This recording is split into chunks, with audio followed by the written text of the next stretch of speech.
Crónicas Pirexianas.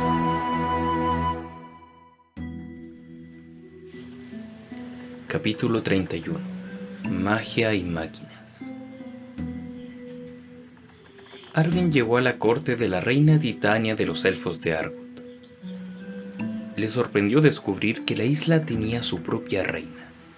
De hecho, le sorprendió descubrir que la isla estaba habitada más que por árboles y babosas de colores. Nada de su anterior exploración mostró claros, fogatas o cualquiera de las artimañas normales de la civilización. Pero estos elfos no eran normales. Ellos vivían en los árboles mismos y los habían inclinado a su propia voluntad. Grandes catedrales de espacios abiertos habían sido cultivadas en el centro del bosque, y los elfos habían hecho sus casas entre las ramas. La corte de Titania era la mayor de las catedrales, y banderas de verde, dorado y blanco colgaban de muchas de las ramas. Arvin había aterrizado junto a su grupo de ornitópteros en un claro a media milla de distancia. Fue recibido por un pequeño ejército de elfos, vestido con una armadura hecha de cañas barnizadas y armados con lanzas con puntas de hueso afiladas. Entre medio de los elfos había hadas, pequeños humanoides con alas de libélulas, y detrás de la línea de los elfos se observaban centauros y criaturas arbóreas que se parecían mucho a la selva que les rodeaba. Entre la guardia armada había un solo elfo alto, casi tan alto como Arvin mismo. Estaba vestido con una túnica verde y blanca que parecía ajustarse a su cuerpo como una nube. El elfo en cuestión sostuvo las palmas de sus manos hacia arriba. Arvin le devolvió el gesto. En argiviano el elfo dijo: Tienes que venir con nosotros. Ningún daño caerá sobre ti mientras estés bajo el poder de Titania. Yo soy su portavoz. La voz fue corta y precisa, otra sorpresa para Arvin. Los elfos que habían luchado hasta la fecha tenían su propio idioma y no mostraban ni la capacidad ni el interés de comunicarse. Y solo habían luchado con uñas y dientes por cada pedazo de tierra de la isla. Las incursiones comenzaron casi inmediatamente después del aterrizaje de Arvin y crecieron en intensidad con cada mes que pasaba. Las torres de la costa estuvieron bajo asalto casi de inmediato, y los equipos de trabajo fueron víctimas de los francotiradores tan pronto como entraron en el bosque propiamente dicho. Había sido necesario limpiar la tierra a una milla de cada torre, e incluso esa había sido una operación difícil. A menudo, el bosque en sí comenzaba a crecer de nuevo a menos que el cepillo lo limpiara y quemara periódicamente. Luego vinieron los ataques más importantes, de los elfos, los centauros y los arbóreos. Hubo masivas batallas en contra de seres toscamente armados quienes lucharon con la pasión de rabiosos animales. También había animales entre ellos, pumas, lobos y otros animales salvajes. Al principio Arvin pensó que los ejércitos expulsaban a los animales delante de ellos, pero pronto se dieron cuenta que los elfos ejercían cierto control sobre las criaturas sin sentidos, así como los argivianos hacían lo mismo sobre sus máquinas. Hacían ataques relámpago desde la línea fronteriza de los árboles, y luego se desvanecían en el bosque una vez que llegaban las fuerzas argivianas. Y aquellos humanos que fueron persiguiendo a los elfos terminaron siendo emboscados. Almenas rodearon las torres y empalizadas de reciente madera tallada que se establecieron a una distancia razonable de la frontera en avance constante. Fuertes y modificados ornitópteros, ahora llamados ornibombarderos, bombardearon la selva para borrarla de toda vida silvestre y de partidas de incursores élficos antes de que las máquinas cortadoras de madera pudieran avanzar. Poco a poco los recursos fueron sacados de la tierra y utilizados para hacer más empalizadas almenas y máquinas. Las pérdidas eran numerosas, tanto de hombres como de máquinas. Los argivianos rara vez veían a sus oponentes, pero de repente aparecían una enorme horda de elfos o una bandada de hadas o un ejército de arbóreos. Un grupo de estos últimos había llegado a una de las torres de la costa y comenzó a triturar los barcos de suministro antes de que los argivianos cayeran en cuenta de que los arbóreos se quemaban de la misma forma que cualquier otro árbol. Una mañana los ataques se detuvieron tan rápido como habían comenzado. 7 días más tarde, apareció un elfo a las puertas de la empalizada, sin armas y llevando un pergamino. Arvin mismo estaba en esa fortaleza y ordenó a los guardias abrir las puertas para permitirle parlamentar con el elfo, pero también les dijo que estuvieran listos para cerrarla en caso de que fuera una trampa. No lo era. El elfo extendió el rollo y Arvin lo tomó. Era un mapa de una ubicación a unos pocos cientos de kilómetros tierra adentro. Una nota adjunta en una escritura fluida decía que si quería parlamentar, debía aparecer en ese lugar en una hora determinada.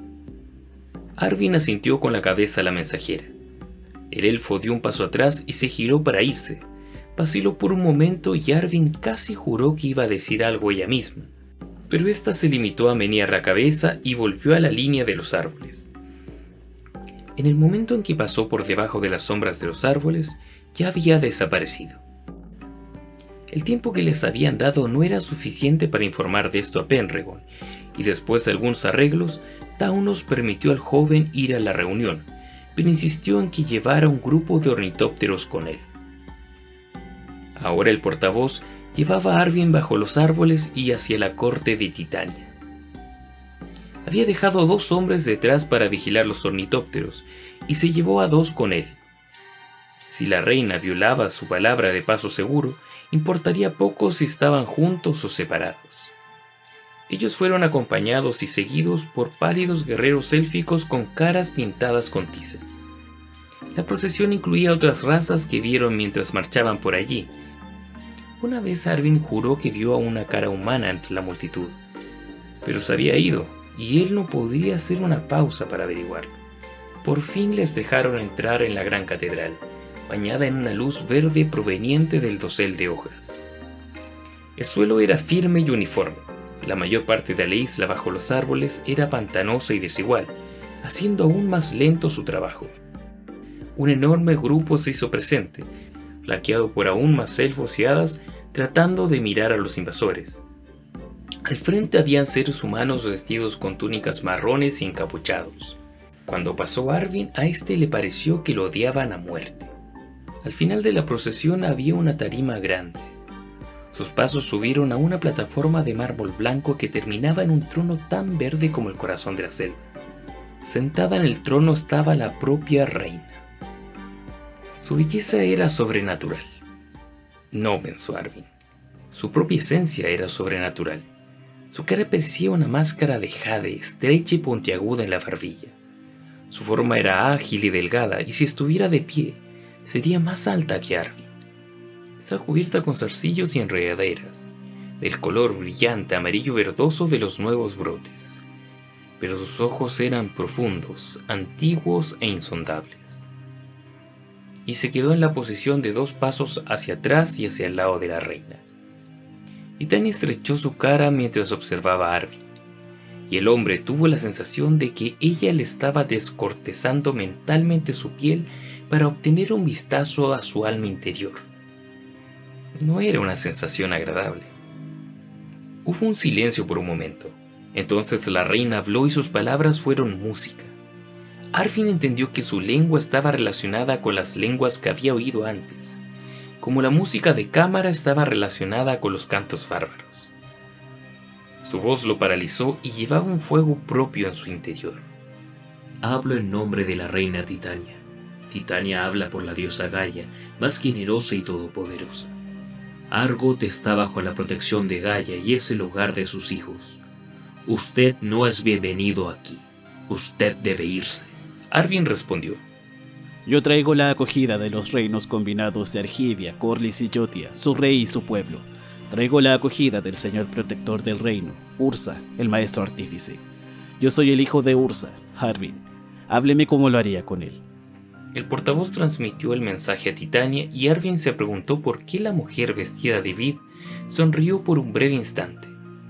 Luego volvió a hablar y el portavoz tradujo. Ella sabe quién y qué es usted. Ella quiere saber si usted entiende lo que acabo de decir. Dile que he escuchado sus palabras, pero también le digo que nuestra gente no saldrá de esta isla. Una vez que las palabras fueron transmitidas, la respuesta de Titania fue breve como una puñalada. Entonces su pueblo va a morir aquí. Ustedes han despojado la tierra y deben ser castigados. Esa es la ley de Gaia. Si se me permite, Titania debe saber que mi pueblo necesita la madera de sus orillas y los minerales debajo de sus colinas. Estamos en guerra contra un poder aún mayor y aún más oscuro y necesitamos de todos los recursos que podamos reunir. El portavoz ni siquiera esperó a traducir esto, sino que se limitó a repetir. Ella sabe quién eres y qué eres. Usted no es bienvenido aquí. Usted debe irse. El hermano de mi padre amenaza a toda nuestra tierra con grandes máquinas de destrucción masiva. Sin la madera y el mineral para protegernos, seremos destruidos. Con nuestra destrucción, Mishra encontrará su tierra y también la destruirá. El portavoz tradujo y la reina Titania permaneció en silencio en su trono con su rostro impasible. Arvin había esperado que tuviera alguna reacción. Entonces se le ocurrió que la reina Titania no estaba realmente presente en esa gran sala. La hermosa criatura que tenía delante era un maniquí, una marioneta operada desde lejos. Se veía realmente viva, pero no era más que vid y madera.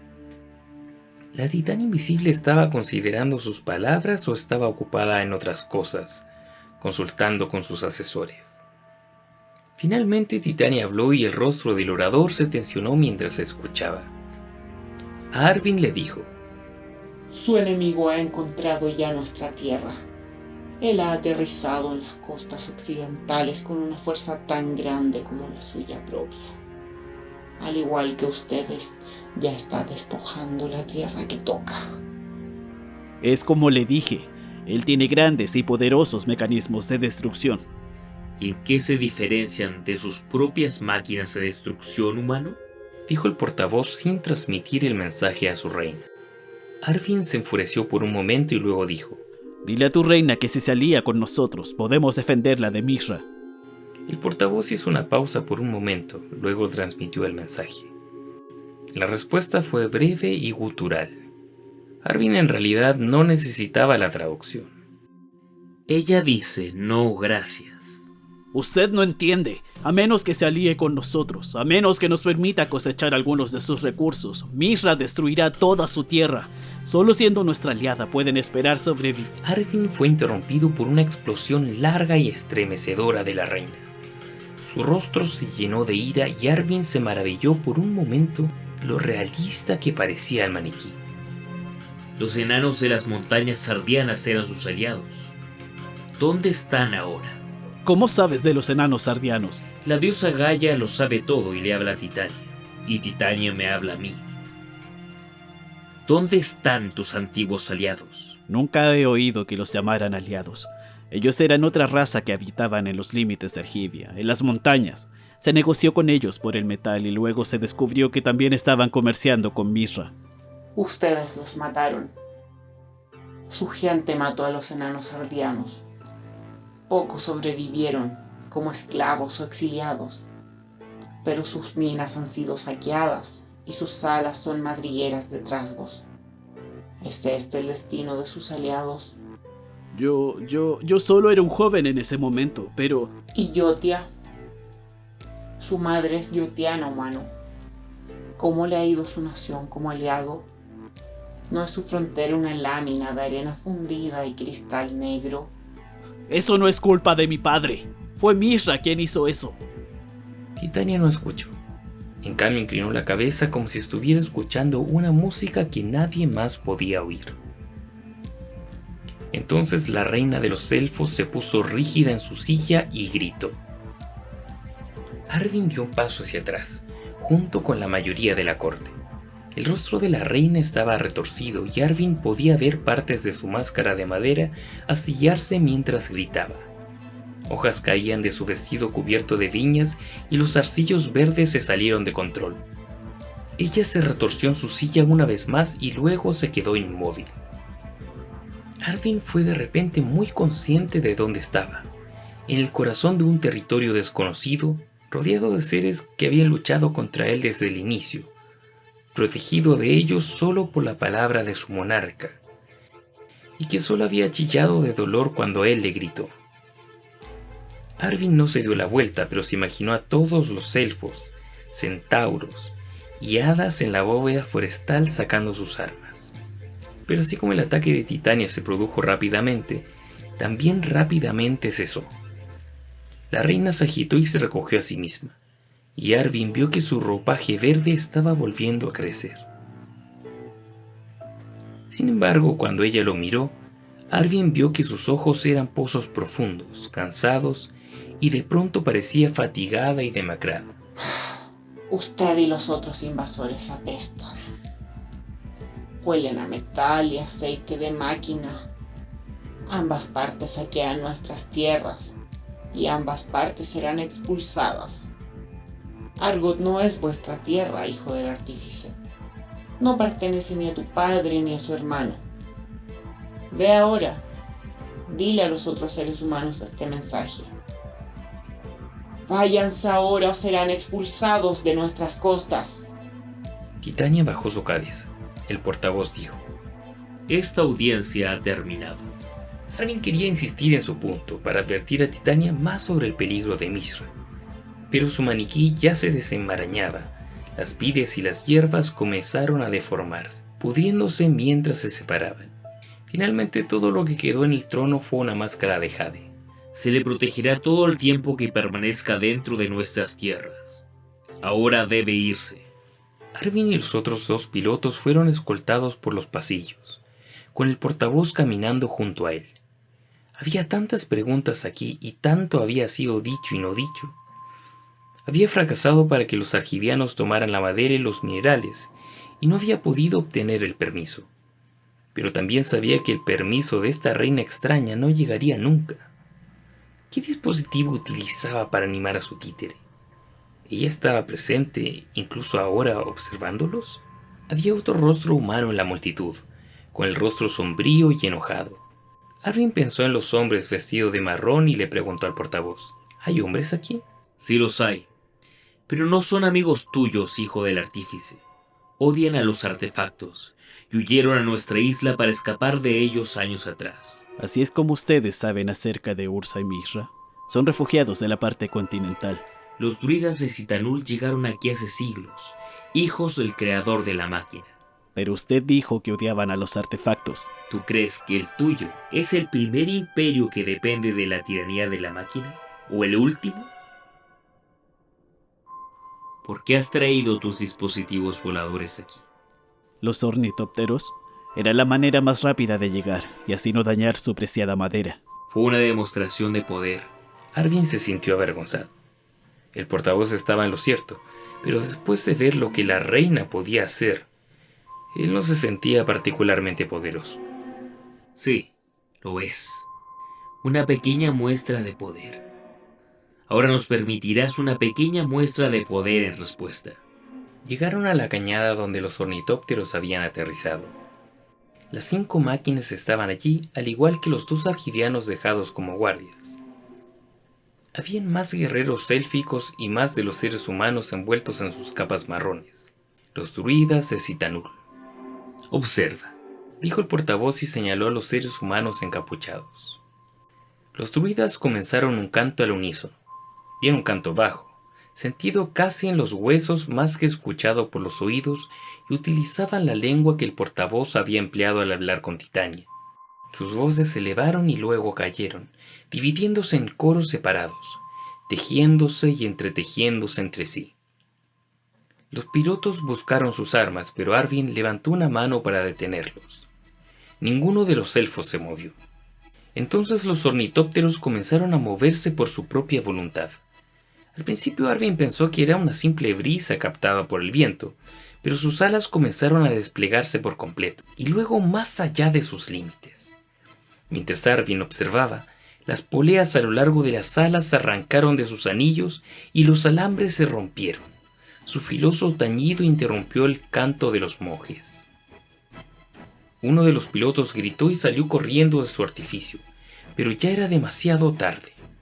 Los ornitópteros se alzaron como caballos corcoviando, batiendo sus alas moribundas contra el suelo.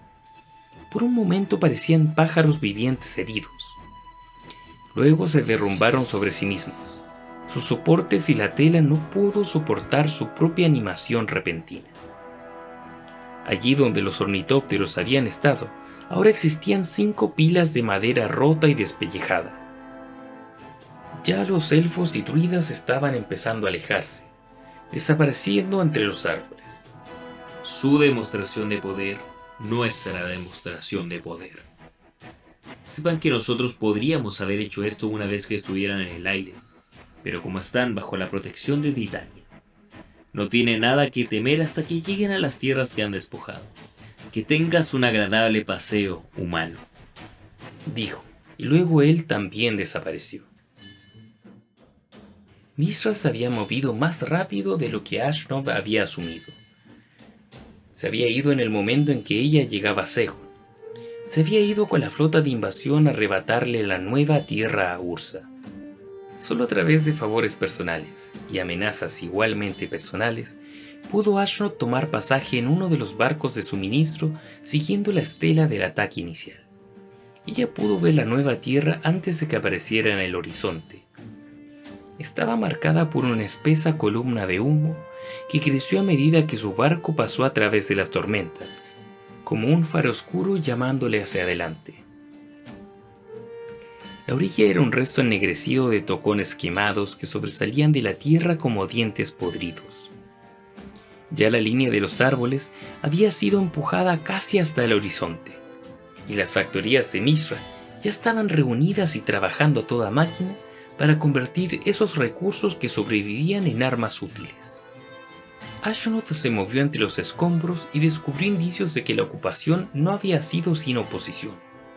Había una coraza rota que había sido de un dragón mecánico, no muy lejos del muelle en el que había atracado, y pasó cerca de una tumba abierta llena de cuerpos de transmutadores y algunos que parecían elfos.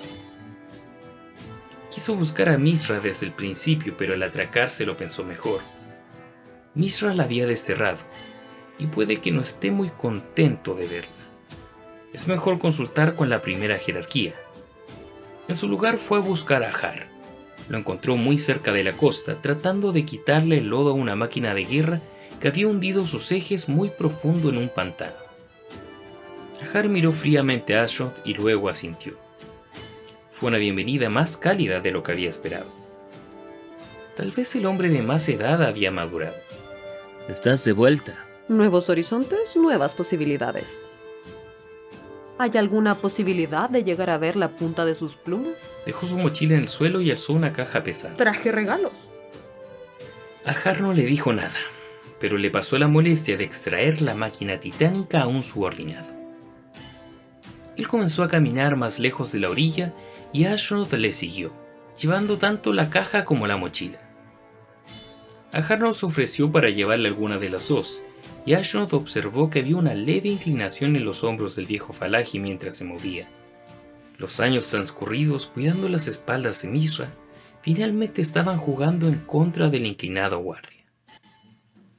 Llegaron por fin a una garita y a una fortaleza enorme de tosca madera y piedra sin argamasa. Parecía que hubiera visto algo de lucha, porque las paredes exteriores estaban quemadas por las llamas. Entiendo que ha habido problemas. La tierra está ocupada y se debe tomar centímetro a centímetro. ¿Hay alguna posibilidad de hablar con los dueños originales? Un líder de su pueblo apareció aquí poco después que llegamos. Una mujer verde envuelta en hojas y ramas en espiral. ¿Y qué pasó? Piso ordenó a los dragones mecánicos que le prendieran fuego. Ella gritó y se convirtió en astillas. Luego los ataques comenzaron de nuevo. ¿Cómo está? Le preguntó mientras pasaban dentro de las puertas grandes dejando atrás la garita. Mishra, quiero decir. Él está... dijo a Har y luego miró a Ashnod. Ella vio que había un ablandamiento en su rostro delgado. Y no está. Lo vas a entender cuando lo veas de nuevo. El salón del trono del fortín era un áspero conjunto frontal, un estrado tosco hecho de losas de piedra con la silla del capitán traída de una de las naves sirviendo de trono. Estaba flanqueada por 2 gixianos, uno con un brazo artificial y el otro con una placa de acero atornillada a la cara a través de los ojos. Har permaneció junto a la puerta y Ashnod cayó en la cuenta que la jerarquía había cambiado en su ausencia. Allí estaba Mishra. Estaba más delgado y más musculoso de lo que había estado la última vez que lo había visto. La grasa que tenía antes ahora se había convertido en músculos ondulantes bajo sus ropas. Su cabello y su barba parecían oscuros. Ashnod supuso que el viejo por fin se había rendido a su vanidad y había utilizado un poco de ungüento segoniano para ocultar su edad. Pero sus ojos estaban tan vivos como nunca lo habían estado, curiosos y procuradores. Ashnod había olvidado esa mirada con el paso de los años. Todavía tenía el Ang afilado de Sarinth escondido en su cinturón, a pesar de que esa tierra estaba en plena rebelión. Ashnod se hizo una nota mental de no mencionarlo, ya que todavía podía ser una cuestión delicada. Puso la caja en el suelo y la mochila junto a él y se postró ante el Qadir artífice. Le traigo saludos, oh maestro del desierto y ahora dueño del mar, Dijo ella levantándose sin esperar a que se lo mandara. Pensé que te había desterrado. Dije que mandaría a matarte si te encontraba dentro de mi territorio nuevamente. Así es, el único y más sabio. Dijo Ashnod filosamente ateniéndose a los modos formales de súplica hasta que pudo discernir el temperamento de Mishra. Y si realmente dominara esta tierra, nunca hubiera elegido arriesgarme a caer en tu ira por comparecer ante la corte. Pero parece que hay algunas dudas acerca de quién tiene el control por el momento. Y le ofrezco mi ayuda para hacer suya esta tierra. Miró la cara de Mishra, buscando alguna sonrisa, algún tipo de reconocimiento que demostrara su alegría por verla de vuelta. Todo lo que vio fue un fuego sombrío ardiendo detrás de sus ojos. ¿Qué oferta de ayuda es esta? He errado mucho durante mi larga ausencia. Dijo Ashnod abriendo la parte superior del arcón. He aprendido muchas cosas y he encontrado muchos artículos que pueden ser de utilidad para usted. Sacó un plato cobrizo de la caja. Creo que puedo usar este simple sílex para determinar nuestro futuro. Le dijo con una sonrisa sosteniéndolo en alto. Mishra no cambió de su posición, sino que observó a Ashnod y su regalo. ¿Me traes platos de metal?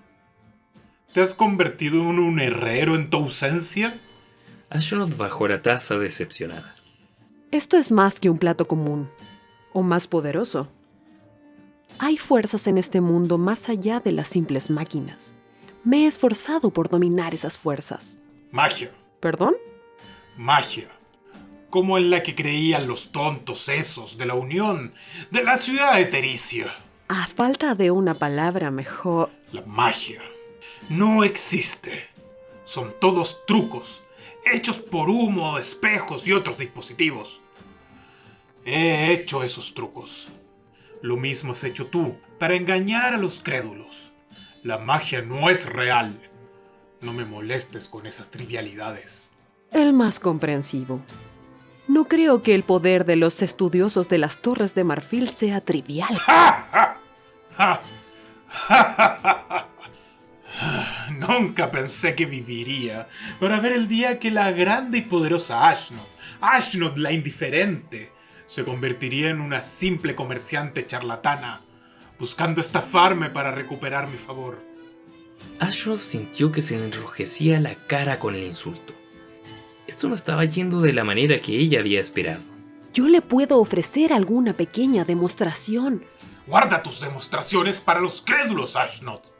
Conozco tu charlatanería y la he extrañado, pero he cambiado en tu ausencia, incluso si tú no. Él la miró larga y duramente y Ashnod, por primera vez en muchos años, se preguntó en qué estaba pensando. Finalmente Mishra dijo: Eres bienvenida a quedarte con mis fuerzas, Ashnod. O irte como mejor te parezca.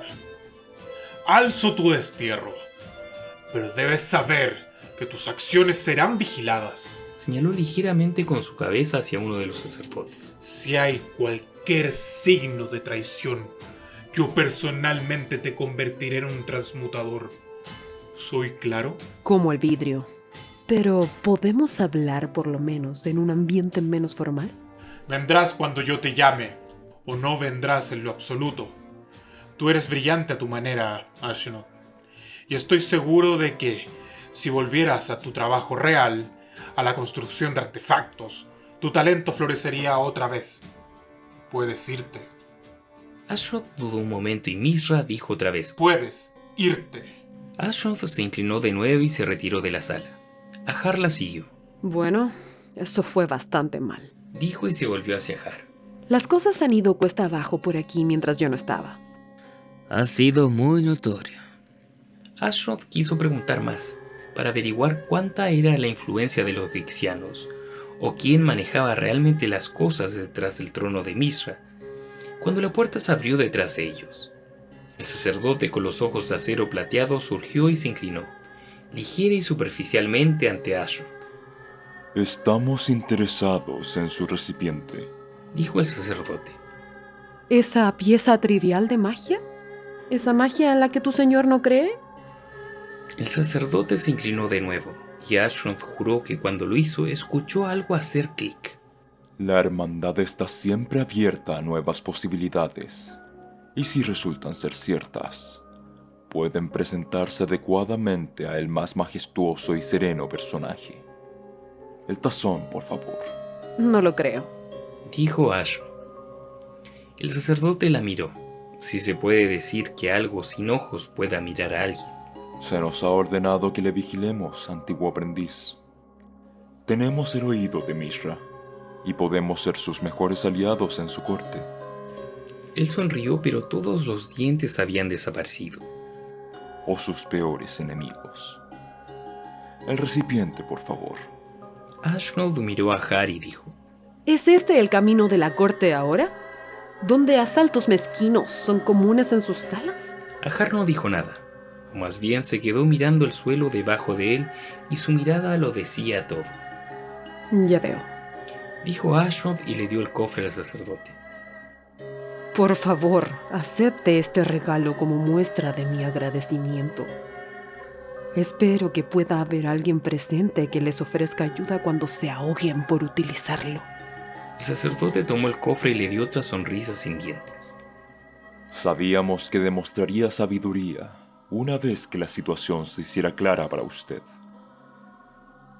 Y se fue de vuelta al trono de Mishra. Ahar no dijo nada después de eso, pero él no tenía que hacerlo. Acompañó a Ashroth a una ciudad de carpas donde la mayor parte de la corte había acampado. Ella tendría una tienda privada, como lo había ordenado el Qadir, y el permiso para entrar y salir cuando quisiera. Si necesitaba algo, ella se lo podía pedir a él. Y luego, él también se fue. Ashroth se sentó en su litera y sacudió la cabeza. Ella había regresado, pero no fue el regreso del hijo pródigo que había esperado. Ahar tenía razón. Mishra era a la vez muy parecido a como ella lo recordaba y muy diferente. Se preguntó si debía quedarse y decidió que ella debía chequear a qué otro lugar podría huir antes de establecerse definitivamente. Puso su mochila sobre la cama y la abrió, extrayendo el sílex colcotiano de sus profundidades, todavía envuelto en su ropa. Mishra estaba en lo cierto en una cosa, por supuesto. Se había convertido en una comerciante de cobre los años que había estado ausente. Se había convertido en muchas otras cosas también, pero ella todavía seguía siendo una persona lo suficientemente desconfiada como para traer el duplicado de su propia trampa como presente a Mishra. Era el sílex de Ashroth, el que ahora tenían en sus manos los sacerdotes de Gix, mientras que ella conservaba el original. Ashroth pasó el dedo por el borde del antiguo recipiente grabado con runas y la luz atenuó un poco a su alrededor.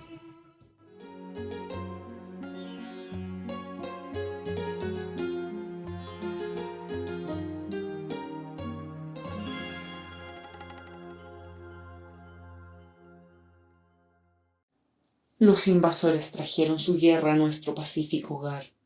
Estamos defendiéndolo con todo lo que tenemos, pero no somos capaces de enfrentarnos a ambos ejércitos al mismo tiempo. Para salvar a Argot necesitamos su ayuda. Únanse a nuestra causa.